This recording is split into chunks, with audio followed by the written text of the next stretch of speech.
Muito obrigado, senhor presidente.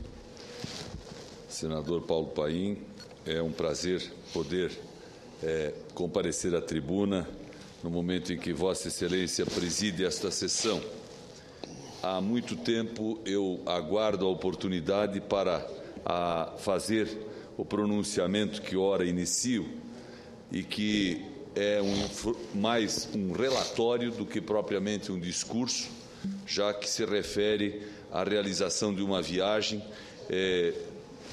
que se realizou para a Suíça no início do mês de março do corrente ano e que trouxe grandes resultados que eu quero anunciar para esta casa e para o país. A viagem foi realizada porque, na condição de presidente do Grupo Parlamentar Brasil-Suíça, eu pude comandar o grupo de parlamentares que a realizou.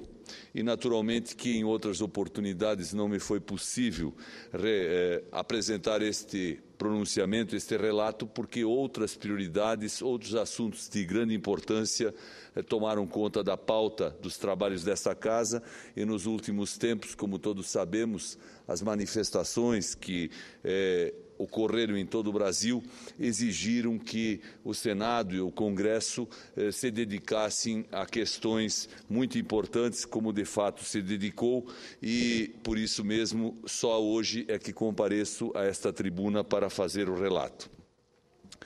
Eu ocupo a tribuna hoje não apenas na qualidade de senador da República, mas principalmente na qualidade de presidente do Grupo Parlamentar Brasil-Suíça.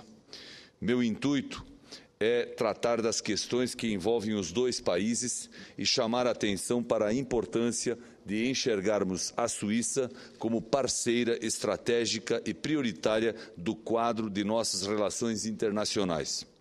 Tomo a liberdade de iniciar com uma pequena digressão histórica. Na década de 30, o governo Vargas havia herdado da República Velha a política de valorização do café.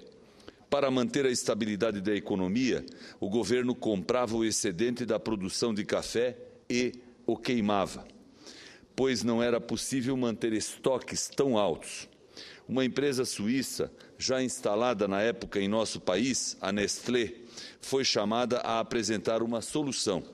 Seus pesquisadores desenvolveram então um produto inovador, o café solúvel, que tornou-se mundialmente conhecido como Nescafé e que hoje tem muitas outras marcas no mercado. Como vemos, senhor presidente, a parceria entre Brasil e Suíça vem de longe. Além da Nestlé, outras grandes empresas suíças, como a Roche e a Novartis, estão instaladas no Brasil desde a década de 30 e seguem até hoje produzindo aqui, gerando emprego e renda em nosso país.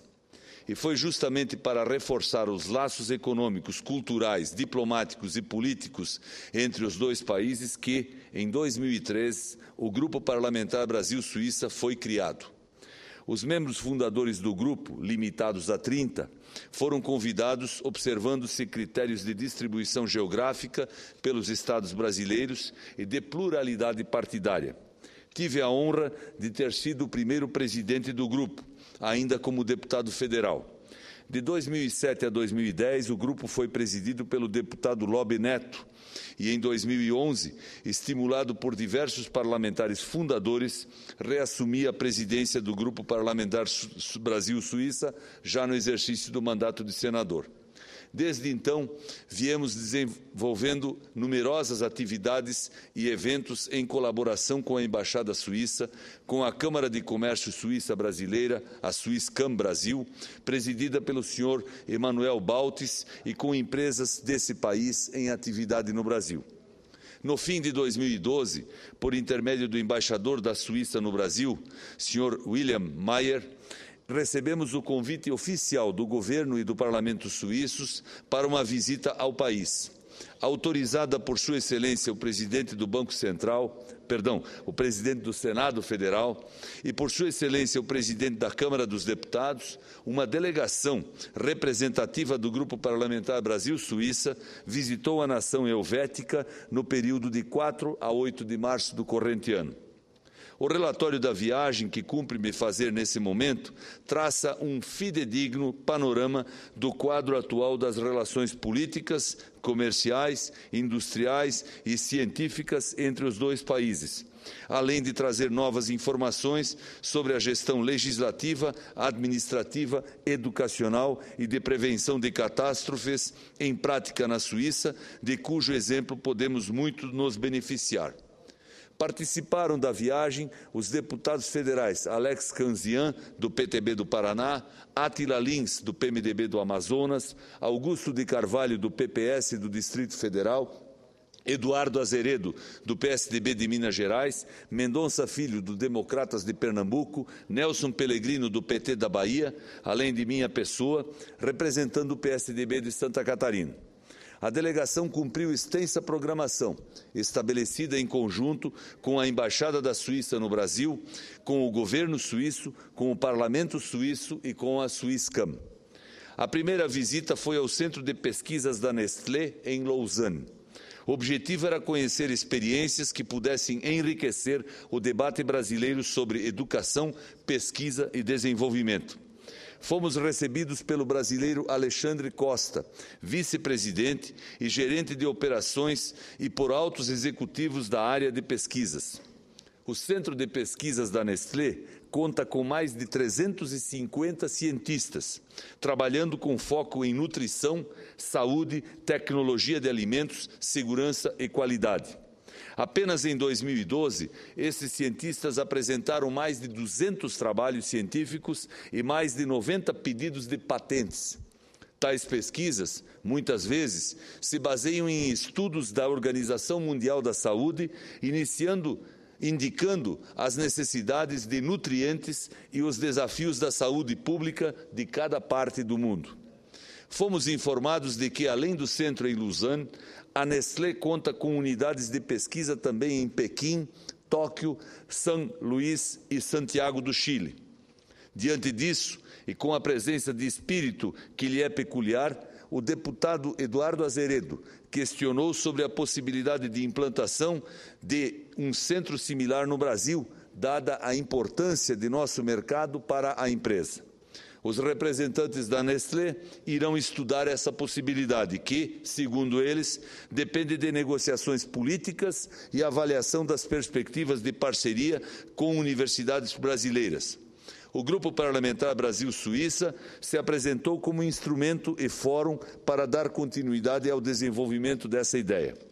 Em seguida, visitamos a Escola Politécnica Federal de Lausanne, a EPFL, considerada a principal instituição acadêmica de caráter científico e tecnológico da Europa, onde fomos recebidos pelo presidente da instituição, Patrick Abischer.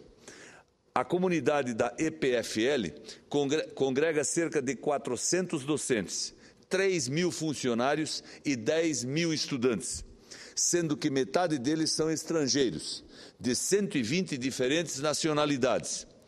Os cursos de mestrado e doutorado são ministrados totalmente na língua inglesa. Chama a atenção o modelo de cobrança.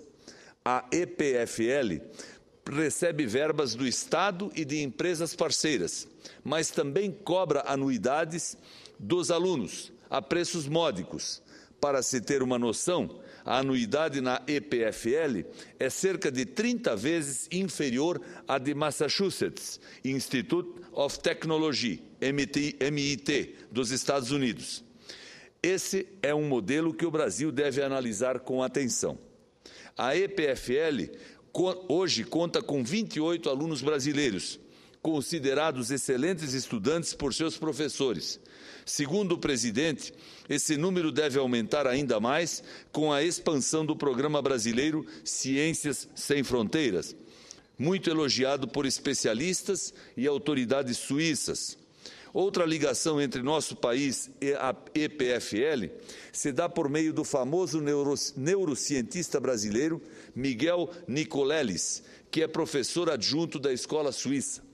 A EPFL doou um supercomputador para o Instituto Internacional de Neurociências de Natal, dirigido por Nicolelis, que participa do Human Brain Project.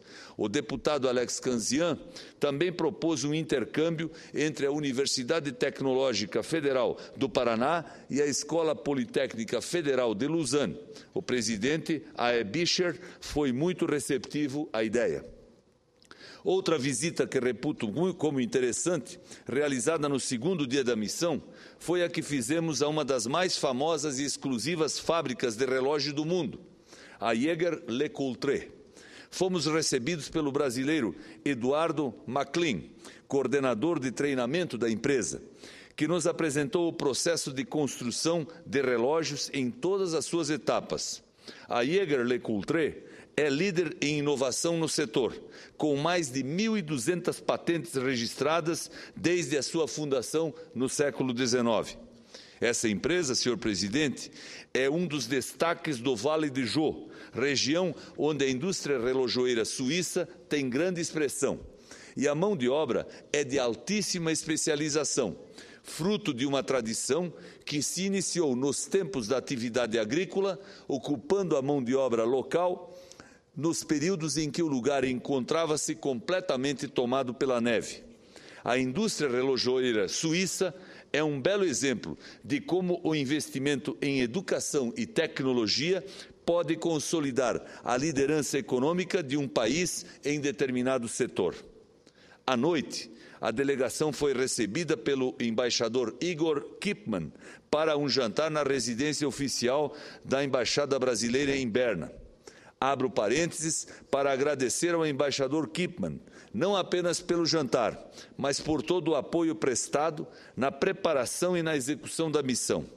Agradeço também ao conselheiro Daniel Pinto, que participou de toda a programação, e ao conselheiro César Leite, que participou de todos os encontros de natureza econômica e comercial. Estendo meu agradecimento ao Ministério das Relações Exteriores brasileiro, e em especial ao secretário Rodrigo Vise Randic, que acompanhou nossa delegação em toda a viagem, prestando-nos um inestimável serviço. No dia 6 de março, a agenda da delegação foi integralmente dedicada aos contatos institucionais. A delegação reuniu-se com o ministro Felipe Nel, chefe do setor de Américas da Secretaria de Estado para a Economia, e com o consultor-chefe para novos mercados da Agência Suíça de Promoção de Exportações, Thomas First, que em breve assumirá a chefia do escritório da agência em São Paulo.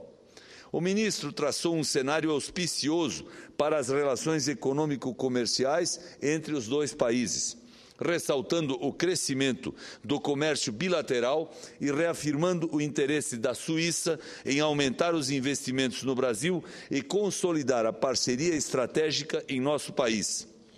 Ele demonstrou que os investimentos helvéticos no Brasil somam o montante consolidado de 25 bilhões de dólares e geram 117 mil empregos diretos.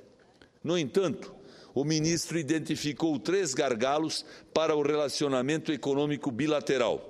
O primeiro seria o caráter apenas temporário da suspensão da decisão de incluir a Suíça na lista de países com tributação favorecida e regimes fiscais privilegiados, estabelecida pela Instrução Normativa 1037 da Receita Federal Brasileira, o que afetaria a decisão de novos investimentos suíços no Brasil, bem como os já existentes. O segundo gargalo seria a competência da Anvisa para rejeitar pedidos de autorização de novas patentes para medicamentos previamente à avaliação do INPI, o que seria um procedimento único no mundo. O terceiro seria o complexo e pesado sistema tributário, bem como a lenta burocracia administrativa no Brasil. Nós, parlamentares brasileiros da delegação, reconhecemos a existência de problemas tributários e administrativos, por cuja solução o país vem trabalhando há vários governos. Quanto à inclusão definitiva da Suíça na lista de países com regime fiscal favorável, ponderamos tratar-se de uma questão técnica da Receita Federal sobre a qual não cabe interferência. Prontificamo-nos, porém, a acompanhar o desenvolvimento das negociações técnicas mantidas entre a Receita e os especialistas suíços, de maneira a identificar pontos de convergência que, sem interferir nas atribuições da Receita e com observância da ordem institucional, permitissem ao Grupo Parlamentar Brasil-Suíça trabalhar no sentido de aparar tanto esta quanto outras arestas identificadas. Na sequência, a delegação realizou visita oficial ao Parlamento Suíço, primeiramente ao Conselho dos Estados, que equivale ao nosso Senado Federal, e, em seguida, ao Conselho Nacional, que ele equivale à nossa Câmara de Deputados. Foi uma excelente oportunidade para melhor compreendermos o modelo político suíço. Fomos recebidos em audiência pelo presidente do Conselho dos Estados, Filippo Lombardi, acompanhado de outros parlamentares, integrantes do Grupo Parlamentar Suíça-América Latina. O presidente declarou-se convicto do importante papel que cabe aos parlamentares dos dois países no estreitamento dos vínculos entre Brasil e Suíça e recebeu de nossa delegação o convite para visitar o Brasil, acompanhado de outros parlamentares suíços. Fato curioso que destaco: um dos conselheiros nacionais, que equivale aos nossos deputados federais, Sr.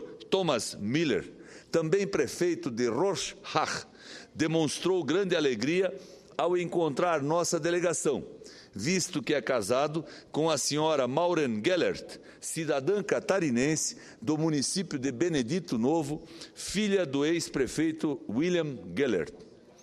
A reunião que mantivemos com o Grupo Parlamentar Suíça-América Latina, cujo presidente é o conselheiro Antônio Rodgers, foi muito proveitosa, visto que permitiu dialogarmos com os parceiros suíços acerca dos mais variados aspectos que diferenciam o legislativo suíço do brasileiro, mas que, ao mesmo tempo, tem o propósito de tornar mais eficiente e transparente a atividade dos parlamentares. No mesmo dia, a delegação reuniu-se com representantes da comunidade brasileira na Suíça. O encontro, promovido pelo embaixador do Brasil em Berna, Igor Kipman, foi realizado na chancelaria da embaixada e contou com a participação do também embaixador Ernesto Otto Rubart e com representantes do Conselho de Cidadania de Genebra. A comunidade brasileira na Suíça, senhor presidente, é estimada em 60 mil pessoas.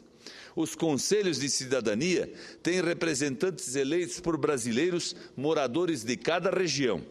Os representantes transmitiram sua preocupação quanto à precisão das estatísticas dos brasileiros na Suíça, pois estas omitiram tanto os brasileiros não documentados quanto aqueles com dupla cidadania.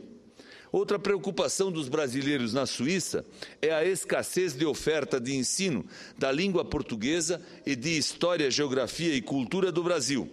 Sugeriram que empresas brasileiras com presença na Suíça recebam incentivos fiscais para financiar projetos na área de educação.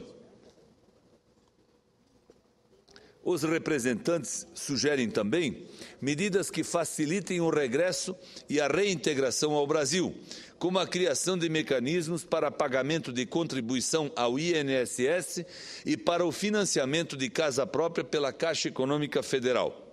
Sugeriram também que o Ministério do Trabalho crie um programa para incentivar a contratação para postos de trabalho no Brasil de brasileiros qualificados que residam no exterior e tenham interesse em retornar ao país. Nós, parlamentares da delegação, prontificamo-nos a procurar influir, junto aos Ministérios da Educação e do Trabalho e Previdência Social, bem como junto à Caixa Econômica Federal, para que as necessidades da comunidade brasileira na Suíça sejam levadas na devida consideração. A delegação participou ainda, no Palácio Federal, sede do governo suíço, de audiência com o secretário de Estado de Assuntos Estrangeiros. O encontro permitiu que discutíssemos com profundidade as divergências entre os governos brasileiro e suíço, especialmente na questão mais delicada, a inclusão ou não da Suíça na lista de países com tributação favorecida e regimes fiscais privilegiados, estabelecida pela Instrução Normativa 1037, da qual já falei, editada pela Receita Federal.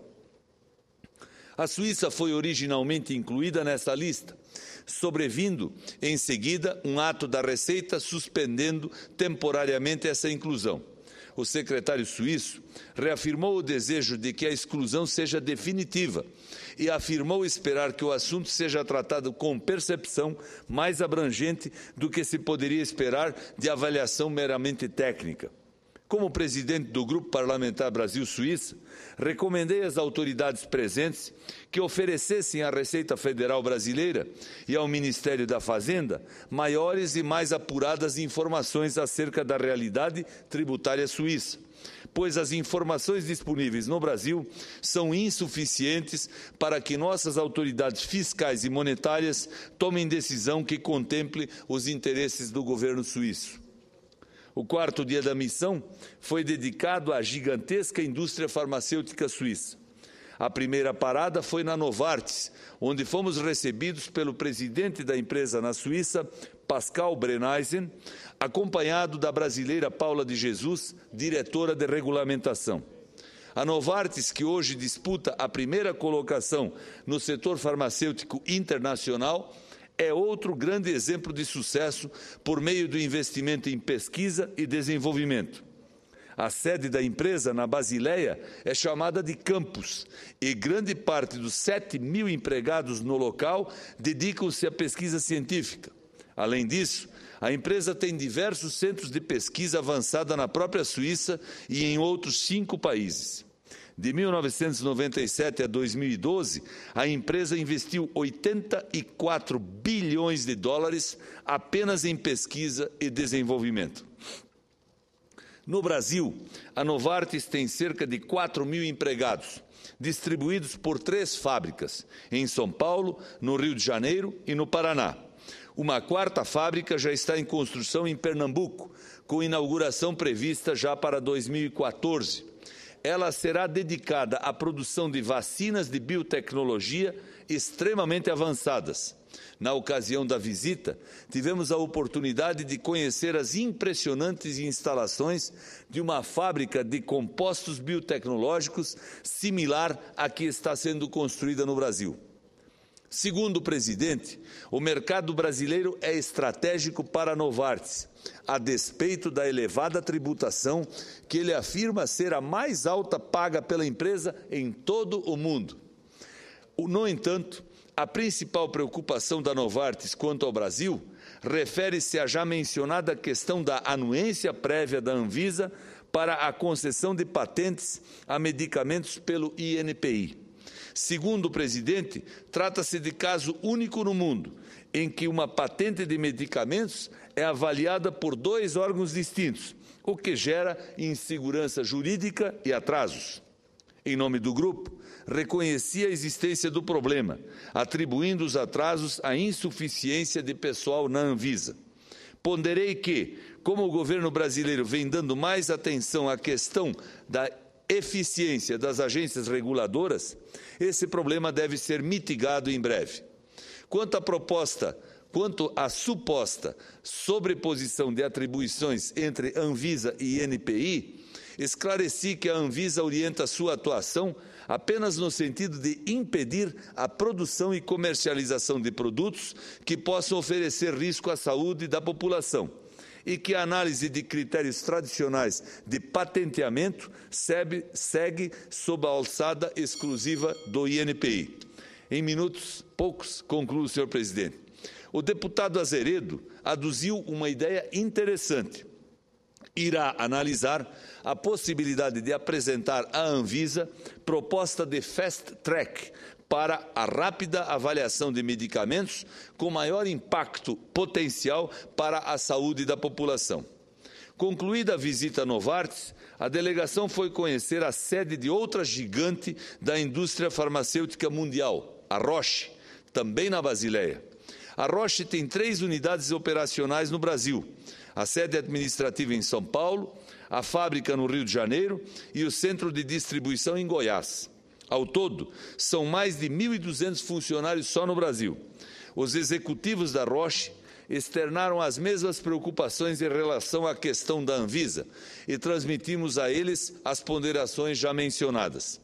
Esse tema voltou a surgir na reunião que a delegação teve no mesmo dia com diretores da Syngenta, empresa do setor químico especializada em sementes e pesticidas, que discorreram também sobre as intenções de investimento da empresa no Brasil. O Grupo Parlamentar Brasil-Suíça colocou-se à disposição para auxiliar a Syngenta nas tratativas necessárias para a concretização de tais investimentos. O dia final da missão foi dedicado a contatos com um importante setor de seguros e resseguros da Suíça, que tem muito a colaborar para a consolidação das conquistas econômicas e sociais que o Brasil vem alcançando nas últimas décadas, especialmente por meio das modernas técnicas de prevenção e controle de catástrofes. Visitamos a Zurich Seguros, cujo diretor no Brasil, o senhor Emanuel Baltes, detém a presidência da Swisscom em São Paulo. Na sede da Zurich Seguros, assistimos a interessantes apresentações. A primeira foi sobre, abro aspas, o papel dos seguros na sociedade dos mercados emergentes, fecho aspas, que demonstrou como o seguro, protegendo as pessoas físicas contra a pobreza e as adversidades, contribui para consolidar o crescimento da classe média. Além disso, o seguro fomenta o crescimento econômico mediante a promoção do comércio e dos investimentos estrangeiros diretos, reforçando a capacidade do país às catástrofes naturais. A segunda apresentação teve como tema o, abro aspas, gerenciamento de grandes riscos, desafio para resseguradores e governos, fecho aspas. Ela foi feita pelo vice-presidente de Relações Governamentais para a América Latina da Zurich Seguros, senhor José Talarico, em conjunto com um representante da Swiss Reassurance Company, a empresa nacional de resseguros.